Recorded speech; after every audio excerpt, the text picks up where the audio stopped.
यानी करीम ने तो कमाल ही कर दिया, हर मामला सेट कर दिया बिल्कुल। पहले मुझे सारी बात सच बता दी, फिर मेरी मौजूदगी में मेरे बाबा से मिला ताकि सारा सच सामने आ जाए।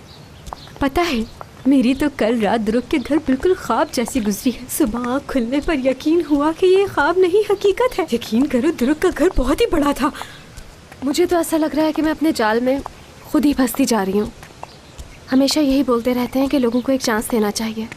मुझे तो उनकी बिल्कुल समझ नहीं आ रही कि वो क्या चाहते हैं। बात सुनो मेरी, मैंने आज तक इतना अहमक लड़का नहीं देखा, मुराद जैसा। तुम इसकी बातों पे इतना गौर मत करो, दोनों भाई साथ थोड़ी ना रहते। बेशक हम दोनों की सांस एक ही होगी, मगर हम दोस्त रहेंगे, तुम टेंशन मत लेना। मेरा और उनका ऐसा कोई रिलेशनशिप ही नहीं है, तो इन बातों का तो कोई फायदा ही नहीं है। वाह मेरी जान, ख्वाबों की मलिका, कल किसने देखा है आखिर बताओ? प्रैक्टिकल हो जाओ, थोड़ी सी प्रैक्टिकल हो जाओ। यही तो नहीं समझ आ रहा। कभी वो खुद मेरे पास आ जाते हैं, कभी मुझे अपने पास बुला लेते हैं। समझ नहीं आ रहा आखिर वो चाहते क्या है। देखो दुरुक, मैं बिल्कुल समझ नहीं पा रहा हूँ क्या सच है और क्या झूठ। मेरा दिल ये जानता है कि इब्राहिम और हयात का कोई रिलेशन नहीं है, बज़ाहिर नजर कुछ और आ रहा है। ऐसा कैसे हो सकता है? क्यों, तुम्हें यकीन है कि ऐसे ही है? अब क्या कहूँ भाई, इन लड़कियों का कुछ पता नहीं चलता। दिल में कुछ और होता है और जबान पर कुछ और। यानी हो सकता है वो हमारे साथ कोई खेल खेल रही हो। क्या कहूँ मैं उससे कि हयात तुम इब्राहिम के साथ मिलकर मेरे साथ खेल खेल रही हो? हाँ बिल्कुल, ऐसा हो सकता है। यानी उसने इब्राहिम के साथ मिलकर प्लान किया हो कि आपको जेलस करवा सके। वो कभी भी मुझे सच नहीं बताएगी, मालूम है, मेरा मजाक उड़ाएगी वो। और सच सुनने की मुझ में हिम्मत भी नहीं है दुरुक। अच्छा, तो फिर आपने क्या सोचा है? इंतजार करूंगा और क्या। अच्छा, हम लोग कोई गेम प्लान करें क्या? हाँ बिल्कुल, ये आइडिया अच्छा है तुम्हारा। वैसे मैं जिस मुराद को जानता हूँ वो इस गेम का माहिर है। चलो देखते हैं कल का दिन क्या दिखाता है हमें।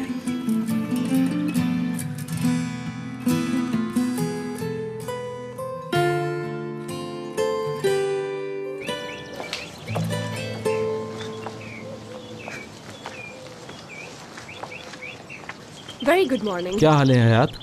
हर प्रॉब्लम का इलाज है तुम्हारे पास। मुझे तो ऐसा लगता है कि तुम्हें डॉक्टर होना चाहिए था। अरे नहीं यार, तुम्हारी वजह से काम करना पड़ा मुझे। देखो क्या हाल हो गया। ये तो है, तुम पहले ही मेरी इतनी हेल्प कर रहे थे, ऊपर से एक और काम। अब तुम मेरे लिए ऑफिस भी आया करोगे। यार ये तो ज्यादती है, वो आदमी बॉस होने का फायदा उठा रहा है। मसला काम का नहीं है, बस वो ये चाहते हैं कि मैं तुमसे दूर रहूं, बस। उन्हें खुद को मालूम होता है कि वो क्या कह रहे हैं। तो क्या प्लान सोचा है आपने? अपनी जिंदगी के साथ। अरे भाई, आपको क्या हो गया है? कोई बात समझ में ही नहीं आ रही। मैं उस लड़के इब्राहिम की बात कर रहा हूँ। कुछ भी नहीं। अरे भाई, खुल के तो बात करें। मैंने कहा था ना कि मैं इंतजार करूंगा। वैसे एक काम मुझे ज्यादा आसान लग रहा है बनिस्बत मुराद को समझने के। खुद को लहरों पर छोड़ दो। क्या कह रहे हो? हवा मुखालिफ हो तो जानती हो कश्ती कैसे आगे बढ़ाई जाती है। खुद को लहरों पर बहने दो, जिद्दोजहद छोड़ दो, कोशिश छोड़ दो, बहने दो खुद को लहरों के साथ। किसी बेहतर जगह ही पहुंचोगी यकीनन। खुद को जिंदा तो रख पाओगी, और यही बहुत है जिंदगी में। क्या अच्छी बात है, मगर ऐसा करने से आप कितनी देर तक बच सकते हैं? जब तक तूफान खत्म ना हो जाए। इब्राहिम, तुम क्या कहना चाह रहे हो मैं ये अच्छी तरह से समझ गई हूँ। तुमने ठीक कहा, मुराद सर का नाम तो प्रॉब्लम होना चाहिए था, क्योंकि जो मिस्टर मुराद है वो मेरी जिंदगी की ऐसी प्रॉब्लम बन गए हैं जो मुझे तो लगता है कि कभी भी सॉल्व नहीं होगी। थोड़ा सा इंतजार करो, हयात के मुंह से खुद ही मालूम हो जाएगा कि वो क्या कर रही है, क्योंकि वो लड़की बहुत बेसब्री है। मतलब ये है कि अगर इब्राहिम और उसका कोई ताल्लुक नहीं है तो ये गेम बहुत जल्दी खत्म होने वाला है। अच्छा, तो जब तक आप इंतजार करेंगे उनका। इतनी आसान सी बात तुम्हें समझ नहीं आ रही? दुरुक, देखो, अगर इन दोनों का रिलेशनशिप नहीं होगा तो हयात हार जाएगी और मैं जीत जाऊंगा। वैसे अगर भाई ये उन दोनों का गेम ना हुआ तो? मुझे यकीन है दुरुक, ऐसा कुछ भी नहीं है उन दोनों के बीच में, क्योंकि हयात ये चाहती है कि मैं अपने दिल की बात उसे खुद जाकर कहूं, और वो इस वक्त का बहुत बेसब्री से इंतजार भी कर रही है। समझ गए मेरे भाई? लॉटरी की टिकट में से इनाम निकलना मुमकिन है, मगर मुराद सर की फीलिंग्स को निकालना नामुमकिन है। मैं उसकी फीलिंग्स को बहुत अच्छी तरह जानता हूँ। वो खुद बंदर है, बंदर। वो सिर्फ मेरे साथ खेल खेल रही है। पहले ये गेम उन्होंने ही शुरू किया था। वैसे कुछ दिनों तक उसके इस गेम ने मुझे बहुत टॉर्चर किया।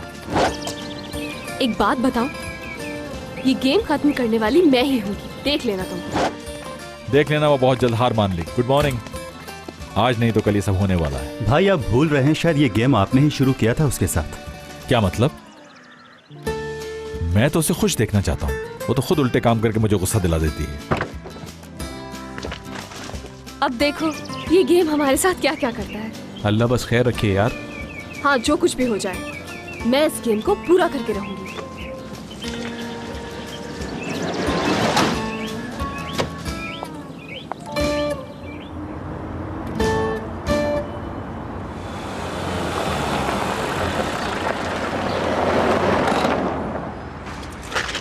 हाँ, वो देखो, वो भी आ गए हैं। हम दोनों एक ही वक्त पे आए हैं। पहले कभी ऐसी लड़की नहीं देखी जो किसी की मोहब्बत में इतना पागल हो रही हो। यार एंजॉय कर रहा हूँ मैं तो। मुझे तो उनका ये गेम बिल्कुल समझ नहीं आ रहा है। आपको क्या लगता है ये अभी भी गेम खेल रहे हैं? वो जो कर रहे हैं उन्हें करने दो। तुम अपना काम करो करीम।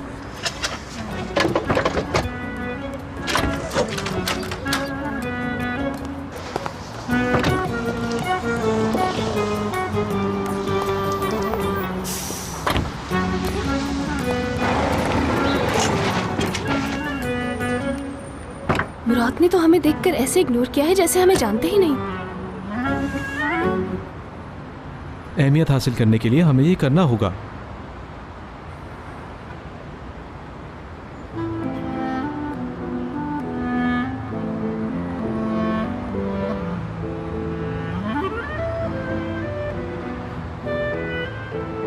एक दूसरे का हाथ पकड़ा हुआ है, ये भी गेम का हिस्सा है क्या? दिल तो चाह रहा है इस लड़के को पकड़कर अभी यहीं पीट दूं। फिक्र मत करो, सब मेरे कंट्रोल में है, बस तुम लोग हंसो।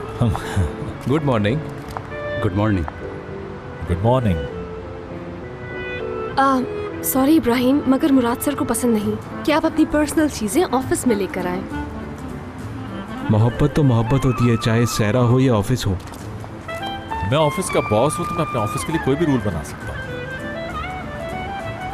चूंकि मैं इस कंपनी का एम्प्लॉय नहीं हूँ, इसलिए मैं तो अलग हूँ इससे। वैसे भाई, बॉस बनना एक अलग बात है और एक्चुअली में बॉस होना एक अलग बात है। चलो आओ इब्राहिम, मैं तुम्हें और रूल्स बताता हूँ हमारे ऑफिस के।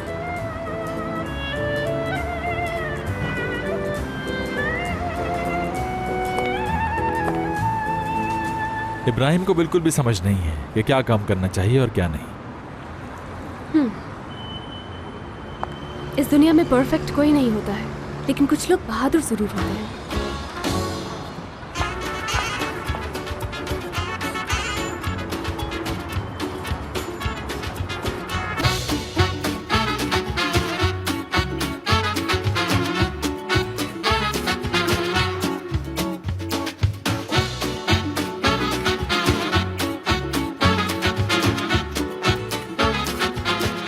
Aşk laf